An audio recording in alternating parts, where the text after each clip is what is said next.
All right, today we're jumping right into a huge online debate that's really asking one fundamental question. What is the real price of progress? And this isn't just some academic thought experiment. It pits two global superpowers and two totally different ways of life head to head. So picture this. Someone drops this classic Ben Franklin quote into a Reddit thread, and boom, the whole thing just explodes. It kicks off this massive argument about a trade-off we're all facing more and more. Just how much of our freedom are we willing to trade away for a little bit of safety? And this is where it gets really interesting.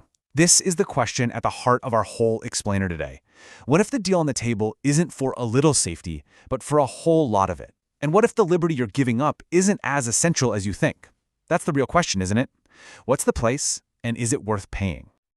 Okay, let's start with one side of the argument.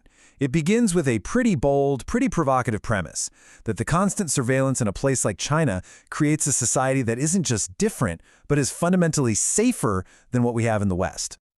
I mean, this comment right here just cuts through all the noise, doesn't it? It frames the choice in really practical, everyday terms.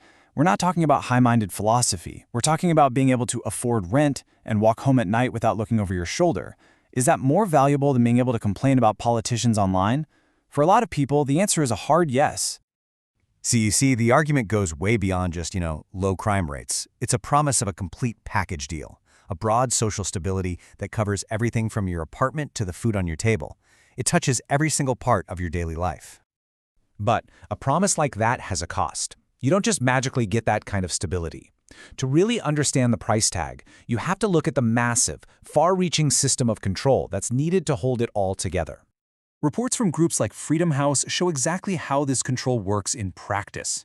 It's all built into the legal system, and it's almost always justified with two little words: national security. A justification that can directly control where citizens, and even foreigners, can go and what they can say. And this right here really lays the tension bare, doesn't it? On one side, you have the official goal, national security. Sounds reasonable. But on the other side, you have the reality for millions of people who can't travel freely. So you have to ask, where exactly is the line between keeping a country safe and just controlling its people? Now, it would be really easy to sit back and think, well, that's just a China problem. But the truth is, while the scale might look different, this whole messy debate over government surveillance, it's happening literally everywhere. And yep, this report is a pretty stark reminder that even in Western democracies, this fight between security and liberty is very, very real. Technology, whether it's collecting huge amounts of data or just widespread surveillance, is right at the heart of that struggle, and it raises some seriously uncomfortable questions about who's watching who. Okay, so if surveillance is a tool both systems are using, maybe safety versus freedom is just too simple. Let's widen the lens a bit. How do these two models actually stack up on other core measures of a good life, like, say, healthcare, or even something as basic as happiness? Take a look at healthcare. You've got two completely different philosophies clashing. The U.S. model is all about top-tier innovation and quality, but it's crippled by insane costs and inequality.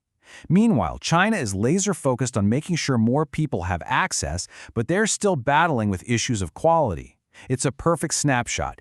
Each system has things it does well, and each has massive, glaring problems. This whole idea of quality of life brings us to this really fascinating puzzle in economics called the Easterlin paradox. Basically, it says that once your basic needs are met, making more money doesn't automatically make you happier. And get this, one study in China actually found that happiness levels dropped during a period of incredible economic growth. Kind of makes you think, right? And this is a really key cultural point you have to grasp. Research suggests that, thanks to centuries of influence from Confucian and Buddhist thought, the whole idea of happiness in Chinese culture is way less about me and way more about we. It's tied up in the well-being of your family and doing your part for society as a whole. So with these very different ideas about what makes a good life, how are these two models actually building the future? Let's take a look at their blueprints, especially when it comes to technology and education. Just chew on this number for a second. China now graduates twice as many university students as the US every single year, and its state-planned education system is specifically engineered to pump out a giant workforce of scientists and engineers, the people who are going to build a tech-first future.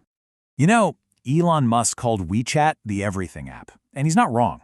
I want you to imagine one single app where you do, well, everything.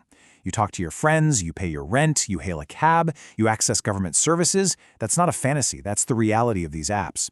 It's a peek into a future where your whole life is run through one digital platform. And in a city like Shenzhen, which is basically China's Silicon Valley, that future is already here. We're talking drone deliveries, driverless taxis, robots serving you in restaurants. This isn't science fiction, this is just a regular Tuesday. It's a real-world experiment in building a super-efficient, tech-driven society. All of this brings us right back to where we started. That raw, messy, unfiltered debate raging on the internet. So let's lay the cards on the table. You've got the safety model, which offers stability and affordability, but the price is constant surveillance and less choice.